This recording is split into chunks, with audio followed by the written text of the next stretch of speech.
Hoje nós estamos iniciando uma série de estudos que nós estamos chamando de práticas da fé.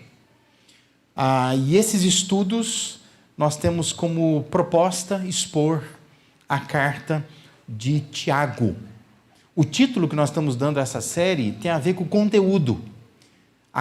Essa carta de Tiago, ela nos faz perceber como que aquelas primeiras comunidades de fé, ali no tempo do Novo Testamento, como que elas estavam... o negócio não está funcionando aqui não. Como que elas estavam fazendo com que aquelas coisas que Jesus ensinou estivessem presentes na vida delas. Como a gente está começando hoje essa série aqui, me deixa te dar alguns dados que eu sei que eles, por si só, eles não são muito atraentes, porque eles não têm aplicação, não têm aplicabilidade para a nossa vida. Mas eles são importantes para a gente entender o contexto. E eu prometo que eu só faço isso hoje, tá? Então, a primeira coisa é você entender quem é o autor. Porque quando a gente fala assim, carta de Tiago, quem é o autor? Deve ser algum Tiago, né? Mas é importante entender que não é o Tiago apóstolo, que talvez assim, lendo os evangelhos, você o tem como o mais famoso, que é aquele irmão de João, filho de Zebedeu. Não é ele o autor dessa carta. Porque esse Tiago, o apóstolo, lá em Atos 12, versículos 1 e 2, vai dizer que ele morreu quase que nem chegou a 10 anos depois que Cristo havia ido embora. Então, assim, não houve tempo para ele escrever uma carta como essa. O autor dessa carta é Tiago, o irmão de Jesus. Porque Jesus teve um irmão, filho de José, com a Maria, que é chamado Tiago. E é esse Tiago que, se você fizer uma leitura atenta do livro de Atos, você vai perceber que esse Tiago ele ganha projeção. E ele acaba sendo uma pessoa importante, ele se torna, na verdade, o pastor de Jerusalém, da igreja de Jerusalém. E ele tem muita influência no cristianismo do primeiro século. E é ele, então, que escreve essa carta. Por isso que no início da carta você vai perceber que ele não gasta tempo apresentando, porque para aquele contexto ele era muito conhecido. Todo mundo sabia quem era Tiago, ele tinha autoridade, porque ele era não só o irmão de Jesus, mas era alguém que por si só conseguiu uma projeção através do pastoreio de uma igreja proeminente. Essa carta ela é bem antiga. Ela faz parte dos mais antigos escritos do Novo Testamento, junto com 1 Tessalonicenses e Gálatas, que são as primeiras cartas que surgiram. A gente vai lendo o Novo Testamento, começa a ler lá Mateus, Marcos, Lucas, você vai achando que isso está em ordem cronológica, mas não está em ordem cronológica, está em ordem histórica. Quiseram colocar numa ordem histórica, uma ordem lógica. Começa com a história de Jesus, mas se for pensar quando é que os documentos começaram a surgir, os primeiros documentos são as cartas de Paulo. 1 Tessalonicenses, carta aos Gálatas. E depois vem essa carta de Tiago. Então, as cartas surgiram antes dos evangelhos. É importante a gente ter isso em mente, Os evangelhos, eles vêm depois, em ordem cronológica. Então, essa carta ela é bem antiga. Ela é datada dos anos 45 a 48, mais ou menos, da era cristã ali, do primeiro século, depois de Cristo. O conteúdo da carta é bastante diversificado. Se você lê essa carta, eu queria que você aproveitasse essa série que a gente está começando hoje aqui e se estimulasse a ler essa carta e a perceber o conteúdo dela. Mas é muito prática essa carta. São aquelas palavras, aqueles ensinos de Jesus nos evangelhos que o Tiago está incentivando a igreja do primeiro século a viver essas coisas.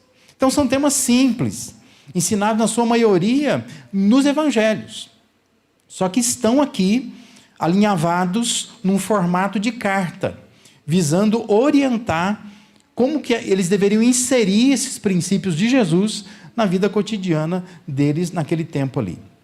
Chama atenção o estilo de redação, porque quando você olha para a carta de Tiago, o conteúdo dela, você percebe que tem um estilo muito próprio dessa carta, que é o estilo de usar coisas duplicadas, Os temas são duplicados. Então, nós vamos encontrar temas tipo provações e tentações, pobreza e riqueza, amor e acepção de pessoas, fé e obras, entre outros temas. Então, quem escreveu gosta de usar essas coisas duplas, né? Vai sempre traçando linhas paralelas e tratando de assuntos de forma paralela. E isto é bastante interessante e bastante curioso. Então, entendendo essas coisas preliminares aí, eu quero te convidar a ler comigo Tiago 1, versos de 1 a 4, que é a introdução desta carta. Tiago 1, de 1 a 4, abra sua Bíblia aí, acompanhe, acesse aí, diz assim: Tiago, servo de Deus e do Senhor Jesus Cristo, às 12 tribos dispersas entre as nações, saudações.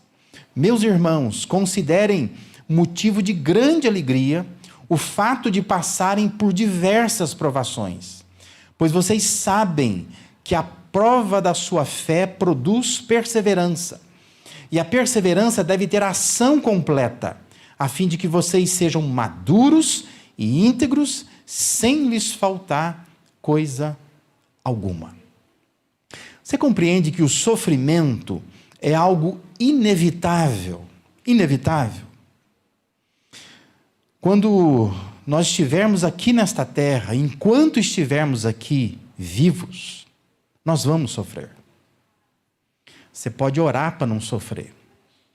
Você pode pedir a Deus para não sofrer. Você pode dizer assim: eu não vou sofrer, não vou sofrer, não vou sofrer. Mas você vai sofrer. Porque o sofrimento faz parte da vida. São doenças inesperadas. São doenças que não são diagnosticadas a tempo. É a morte, que como sempre não avisa quando vai chegar. E nós somos assolados com pessoas amadas, queridas, que morrem. Nós perdemos pessoas que nós nem esperávamos perder tão cedo assim. São dificuldades financeiras que nós passamos. Você faz as continhas, mas tudo direitinho. Mas de repente parece que tem um demônio da dívida, que ele passa por você e arranca de você o orçamento. Mas onde é que está o dinheiro? Cadê o dinheiro que estava aqui? Né? Quando é um programa que diz assim, né? De repente desestabiliza você. São acidentes que você não espera. São mudanças bruscas na nossa vida que nos faz sentir que não tem mais o chão debaixo dos nossos pés. E que nós não estamos tão seguros como a gente imaginava que a gente estava seguro. No entanto, o mais importante é saber lidar com o sofrimento. É perceber o quanto isso pode afetar a nossa caminhada com Deus. Você sabe responder corretamente ao sofrimento? A argumentação do Tiago aqui parte do sofrimento. A carta começa preocupada com o sofrimento. A teologia, a gente pode chamar assim, de Tiago, começa com o sofrimento. Ela toma como princípio o sofrimento. E ele inicia o seu escrito relacionando o sofrimento a crescimento espiritual, que é o que eu quero falar com os irmãos hoje aqui. Então, como que o sofrimento pode trazer crescimento? Como é que pode? Como é que a gente pode crescer num ambiente de dor, de tribulação, de privação, de muito sofrimento? O que a gente precisa entender? Eu quero te levar a meditar sobre isso e responder essas três questões hoje aqui. Essa questão, né, com 3 respostas hoje aqui. Primeira resposta é: nós precisamos entender o processo. Olha lá. Versículo 2 diz assim: meus irmãos, considerem motivo de grande alegria o fato de passarem por diversas provações. Algumas versões vão dizer o fato de passarem por várias provações. Interessante que é uma palavra grega que tem a ideia de multicor, um monte de cor. É provação de todo tipo, sabe? Tem época que num mês você passa provação de todo tipo. Você fica doente, você fica devendo. É outra cor, né? Não é da cor. Se você fosse colocar em cores, né? Imagina assim, doença é vermelho, então tive a cor vermelha. Dinheiro, ixi, é a cor azul, né? E você vai colorindo o teu mês. Aí bateram no teu carro. Aí é outra corzinha, né? Aí é amarelo lá. Aí você vai colorindo o mês assim, ó. Tiago está dizendo assim, ó: considerem motivo de grande alegria o fato de vocês colorirem o mês de vocês com um monte de provação de todo tipo. Não é uma pancada só, entendeu? Várias pancadas em vários lugares, né? De todo jeito você acaba sofrendo. O texto diz que é para considerar motivo de alegria essa realidade de passar por uma diversidade de provas, de dificuldades, de experiências duras, de sofrimento em nossas vidas. Por quê? Essa é a pergunta, né? Por que se deve considerar razão de alegria quando a gente se vê em sofrimento? Porque esse é o processo. É nos fazendo passar por sofrimento que a gente cresce. Essa é a constatação do salmista, quando o salmista escreve o Salmo 119. Veja lá, versículo 71. O salmista diz assim: foi bom para mim ter sido castigado, para que aprendesse os teus decretos. O salmista está dizendo: foi bom para mim. Foi bom eu ter sofrido, porque assim eu aprendi os teus decretos. Deus quer nos levar ao crescimento, permitindo o sofrimento em nossa vida. Nós precisamos entender o processo. Quando você entende o processo, você vai se alegrar. Porque você não está olhando para o sofrimento em si. Você está olhando para onde Deus está querendo te levar. Deus quer te fazer crescer. Aí sim é motivo de grande alegria, Tiago está dizendo. Se alegra muito quando você passar por muitos tipos de sofrimento. Porque esse é o caminho de Deus para te levar ao crescimento.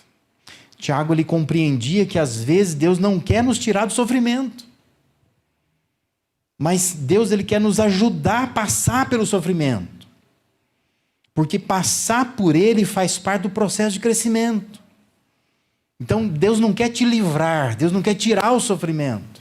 Mas Deus está dizendo assim, ó, me dá a mão aqui. Vamos passar por isso junto. Porque aí você cresce. Você tem que passar por isso.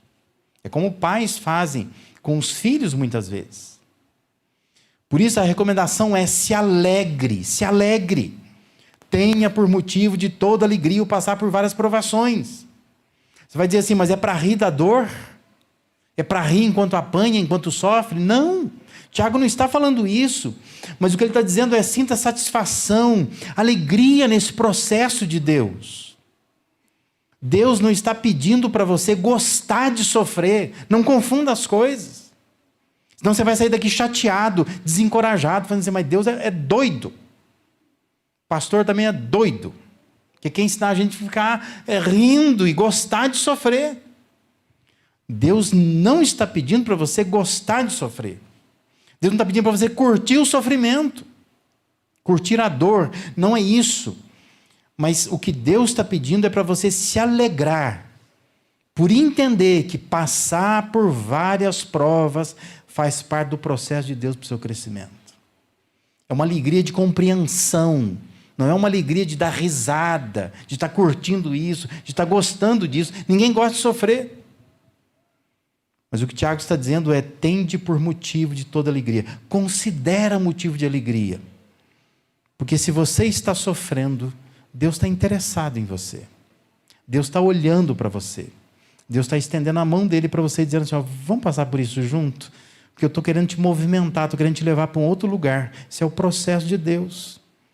Deus nos ensina por meio do sofrimento. Você sabe disso. Você sabe. Você sabe que quando está tudo bem, você nem pensa. Você não raciocina. Você não cresce. Quando nós estamos bem, quando a gente está feliz, quando a vida está toda do jeito que a gente planejou estar, a gente simplesmente assim vive, né? Aí sim a gente curte, a gente gosta. Mas quando a vida sai dos eixos, você reflete, você pensa, você considera as coisas. Por isso Tiago está dizendo, você precisa apreciar esse processo. Considera motivo de alegria quando você consegue colorir o seu mês de cores diferentes de sofrimento. Porque quando está acontecendo isso, Deus está olhando para você. Deus está te estendendo a mão e dizendo, vamos passar por esse vale. Porque é nesse vale que você vai crescer. Deus está te convidando a crescer. Porque este é o processo de Deus. Isso nos leva ao segundo entendimento que a gente precisa ter, que é o entendimento do produto. Veja lá, versículo 3 diz assim, pois vocês sabem que a prova da sua fé produz o quê? Perseverança. Como que a gente vai se alegrar no sofrimento? Quando nós colocarmos os nossos olhos no produto. Qual é o produto? O que vai produzir eu passar por essa prova? O que a prova produz? Produz perseverança, o texto diz. Por isso eu repito, o crente ele pode se alegrar nas provações porque ele sabe que depois de passar por essas provações, ele vai sair melhor.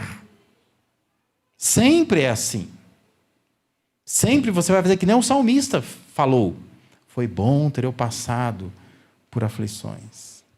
Eu aprendi os decretos de Deus, eu cresci. Por isso é importante a gente colocar os olhos no produto. Há algo que o sofrimento produz na gente. E por isso que a gente pode, de fato, caminhar com Deus, ainda que venha sofrimentos. Aumenta a nossa resistência, não é? Você fica muito mais resistente. Sofrimento é que nem exercício, né?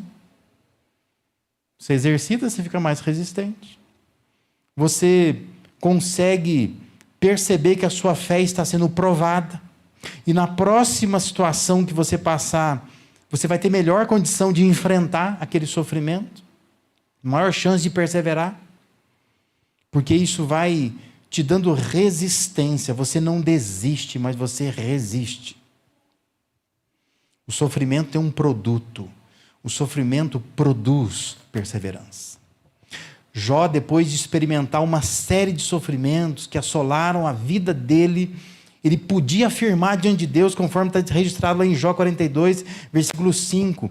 Meus ouvidos já tinham ouvido a teu respeito, mas agora, Jó diz, os meus olhos te viram. Eu vi o Senhor. Interessante, né? Esses dois sensores que nós temos, o ouvido, os olhos. Os olhos são mais que os ouvidos, né? Uma coisa é ouvir, outra coisa é ver. E Jó está dizendo, os meus ouvidos já tinham ouvido a teu respeito. Mas ele diz assim, mas agora os meus olhos te viram. Presta atenção numa coisa, o sofrimento não afastou Jó de Deus. Não afastou. Muito pelo contrário, o sofrimento aproximou mais Jó de Deus. O problema o fez descobrir dentro de si uma força que ele ainda não tinha percebido.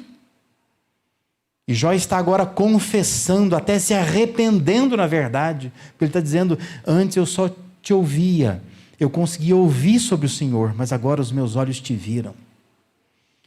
O cantor-compositor Adhemar de Campos, lá na década de 90, ele compôs uma música, né? Ele lançou uma música que colocava as palavras de Jó nos seguintes termos. Dizia assim, antes eu te conhecia de ouvir falar, mas agora de contigo andar. Ele interpretou aquilo que Jó estava dizendo. Antes eu te conhecia de ouvir falar, mas agora eu te conheço de andar com o Senhor. Nós podemos dizer que Tiago estava lembrando aqueles cristãos, vocês sabem que o sofrimento, esse sofrimento vai ensinar vocês a andar com Deus. Por isso vocês podem se alegrar. Porque o produto desse sofrimento é perseverança. Vocês vão aprender a caminhar com Ele. Vão aprender a pegar na mão dele e passar pelo vale. O sofrimento tem um produto. O sofrimento ele é bom, não é porque é fácil de enfrentá-lo. Mas o sofrimento é bom por causa daquilo que ele pode produzir em nós. Esse é o produto do sofrimento. Ele nos torna perseverantes. Nós aprendemos a andar com Deus, porque nós passamos por sofrimento. O sofrimento é um produto, é importante entender isso. E uma terceira coisa a se entender é o propósito. Versículo 4 diz, E a perseverança deve ter a ação completa, a fim de que vocês sejam maduros e íntegros, sem lhes faltar coisa alguma. Talvez você se pergunte como é possível perseverar. Como é que a gente consegue perseverar no meio do sofrimento? A resposta é: quando você consegue perceber o propósito. Você persevera quando você entende o propósito. Quando você tem um propósito, se o médico te disser, se você não fizer uma academia, se você não fizer uma caminhada, se você não cuidar do seu corpo, se você não se alimentar bem, você vai morrer em pouco tempo. Você começa a fazer. Por quê? Você percebeu um propósito. Eu quero viver mais. Eu quero ficar bem. Agora você tem um propósito. Então você só vai perseverar quando você perceber o propósito. Presta atenção. Sofrimento faz parte do propósito de Deus, para nos fazer chegar à maturidade. Não tem como ser maduro sem passar por esse processo de Deus, para entender o produto que Deus quer nos dar, que é a perseverança. E assim, então, chegar no propósito, que é o propósito da maturidade. Tiago fala de um ciclo da perseverança. Ele fala que esse ciclo tem que ter uma ação completa. Não vai atingir essa meta enquanto não passar por todo o processo. E aí então a gente chega lá e diz que esta meta é a gente ser maduro e íntegro sem faltar coisa alguma. Se você está sofrendo, entenda, existe um propósito de Deus que precisa ser alcançado, ainda não chegou lá. Perseverança tem que ter ação completa. Não dá para perseverar um pouquinho e dizer assim, já deu. Para mim já deu. É Deus que vai dizer, para mim já deu, né? Porque Deus está esperando que essa perseverança tenha a ação completa. Há um propósito de Deus para ser alcançado. Significa que Deus não permite os nossos sofrimentos, o sofrimento da nossa vida, pelo mero prazer de nos ver sofrendo. Tem gente que acha que é assim, né? O que Deus faz a gente sofrer? Porque Ele quer, Ele gosta. Deus tem prazer. Deus não tem o que fazer. Ele fica olhando para nós e falando, lá, agora é aquele ali que vai sofrer. Agora, semana que vem é aquele outro lá. Ó. E Deus tem prazer de ver a gente sofrendo. Deus não tem prazer em ver você sofrendo. Mas Deus, Ele permite que passemos por vários tipos de provas. Porque isso nos movimenta dentro do seu soberano propósito.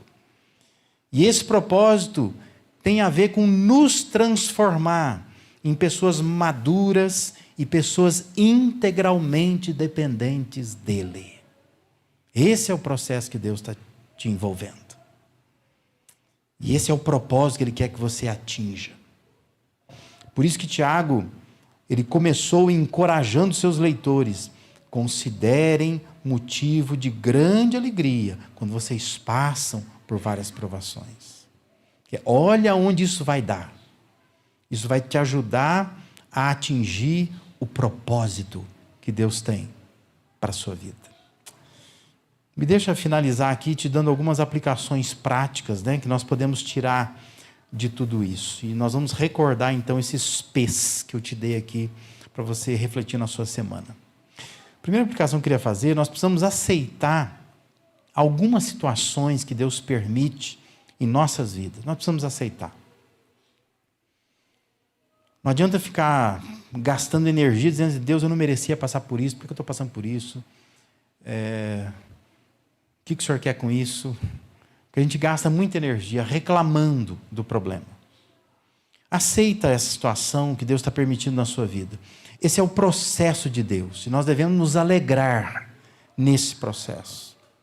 Deus sempre quer nos levar ao crescimento, permitindo o sofrimento em nossa vida. Tendo o processo. Esse é o processo. Não vai ser diferente com você. Melhor aceitar algumas situações que Deus está permitindo. Segunda aplicação que eu queria fazer, nós precisamos nos conscientizar que o sofrimento produz perseverança, é uma questão de consciência. Esse é o produto gerado pela prova. Os problemas nos ajudam a ver Deus de outra forma, nos ensinam a caminhar com Deus. Então nós precisamos nos conscientizar, o sofrimento produz perseverança. Esse é o produto do sofrimento. E nós precisamos então aprender a andar com Deus no meio do sofrimento. E uma outra aplicação que eu queria fazer, nós precisamos aprender a olhar para o sofrimento pela perspectiva de Deus. Deixa de focalizar o problema e passa a focalizar o propósito. Você fica com os olhos demais no problema. E Deus está dizendo assim, ó, para de olhar para o problema. Começa a olhar para o propósito. Porque quando você coloca os olhos no propósito, isso vai nos elevar ao patamar da maturidade espiritual. Isso é ser maduro espiritualmente. Quando eu tenho um problema, eu não olho para o problema, eu olho para Deus. E quando eu olho para Deus, isso me lança para perto dele. E aí eu atinjo o propósito de Deus para a minha vida. E geralmente a aprovação ela cumpre o seu ciclo e ela acaba. Mas a aprovação ela se arrasta demais porque nós somos teimosos demais. Nós continuamos focalizando o problema e Deus está dizendo, tira os olhos daí, coloca os olhos no propósito. Veja aonde eu estou querendo te levar. Eu quero que você seja maduro. Se você for uma pessoa assim, o ciclo se concretizou, completou. Eu queria terminar lembrando o exemplo lá do Antigo Testamento, o exemplo de Caleb. Nós temos uma história fantástica no Antigo Testamento, que é a retirada do povo do Egito, através do chamado Êxodo, né? O povo tem que sair do Egito. E quem é usado para isto é um homem chamado Moisés, né? Deus chamou Moisés de uma maneira extraordinária, fantástica, e ele vai então conduzir esse povo até a chamada Terra Prometida. Mas nesse caminho acontecem muitas coisas. Na verdade, de onde eles saíram até onde Deus queria que eles chegassem, era uma caminhada de 40 dias apenas. E essa caminhada durou 40 anos. 40 dias viraram 40 anos. Por causa de rebeldia, de teimosia, de falta de compreensão, de alegria, de falta de percepção do propósito que Deus tinha para eles. Isso me aterroriza quando eu penso nisso, que Deus pode infundir sobre a minha vida um sofrimento. E eu começo então a ser como o povo de Israel, a teimar como o povo de Israel, a ser rebelde como o povo de Israel, a endurecer o coração como o povo de Israel fez. E uma coisa que poderia durar só 40 dias, às vezes vai durar 40 anos.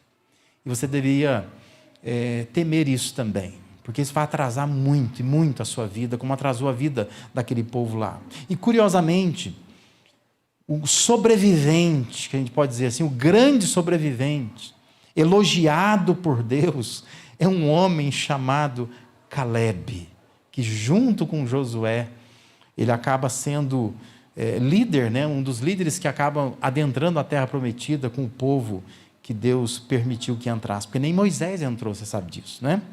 Então lá em Números capítulo 14, aí está destacado apenas o versículo 24, mas eu queria ler do versículo 20 em diante, diz assim, tornou-lhe o Senhor, segundo a tua palavra eu lhe perdoei, ele está falando para Moisés, porém, tão certo como eu vivo, e como toda a terra se encherá da glória do Senhor, nenhum dos homens que tendo visto a minha glória, e os prodígios que fiz no Egito e no deserto, todavia me puseram à prova, já 10 vezes, e não obedeceram a minha voz, nenhum deles verá a terra que com juramento prometi a seus pais, sim, nenhum daqueles que me desprezaram haverá.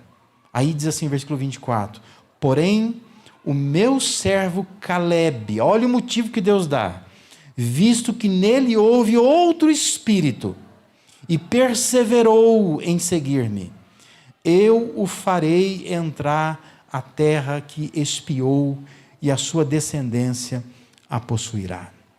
A minha oração é que em você haja um outro espírito, como aquele que houve em Caleb, um espírito diferente, Porque lembra que ele faz parte dos 12 espias que foram visitar aquela terra. E diz que dos 12, 10 ficaram aterrados diante do que viram, apavorados. Focalizaram no problema, não no propósito de Deus. Mas o Josué e o Caleb disseram assim: vamos entrar, porque com a ajuda de Deus, Deus vai nos ajudar a guerrear, a entrar lá. Não ficou murmurando, reclamando, com medo. E agora Deus está dizendo assim: nele teve um outro espírito, ele perseverou em seguir-me. Que Deus possa dizer isso a meu respeito e a seu respeito. Dizer: olha, porque você tem um outro espírito, você perseverou, você não está fazendo como as outras pessoas. Você está enfrentando o sofrimento de um jeito diferente. Você está entendendo o processo de Deus. Você está entendendo o produto. Você está entendendo o propósito que Deus tem no sofrimento.